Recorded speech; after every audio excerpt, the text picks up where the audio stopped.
నేనైతే కనుక ఈ 9th week నామినేషన్స్లో Tanuja versus Divya మాట్లాడుకుంటున్నాము.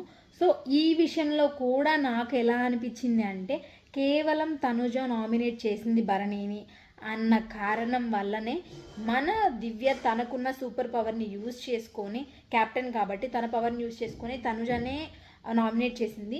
And ఇంకొకటి చెప్పాలంటే దివ్య గురించి, దివ్య చాలా వరకు కూడా తనుజ మీద చాలా జలస్ పెట్టుకుంది. తన బ్యాక్ మాట్లాడుతుంది, తనతో మాట్లాడేటప్పుడు ఒకలా మాట్లాడుతుంది, బట్ తన గురించి మాత్రం వెనకమాల మాట్లాడేటప్పుడు చాలా డిఫరెంట్గా మాట్లాడుతుంది. లైక్ నిజమే తను సపోర్ట్ తీసుకొని ఆడుతుంది, ఇంకెక్కడ ఏమీ లేదు. అండ్ ఈవెన్ తీసుకోవాల్సిన పాయింట్, ఎందుకంటే ఒక కన్వర్జేషన్లో దివ్య ఉన్నా సరే తనుజకు అసలు సపోర్ట్ చేయదు. ఎందుకనంటే ఆ కన్వర్జేషన్ ఆమెకి తెలుసు. అయినా సరే తనుజ నెగిటివ్లోనే వెళ్ళిపోతే బెటర్లే అన్న టైప్లో అయితే దివ్య ఆలోచించింది. ఇప్పటికి రీజన్ కూడా తనుజ నామినేట్ చేయడానికి రీజన్ భరణిని తనుజ నామినేట్ చేసింది కాబట్టి దివ్య తనుజని నామినేట్ చేసింది అనమాట.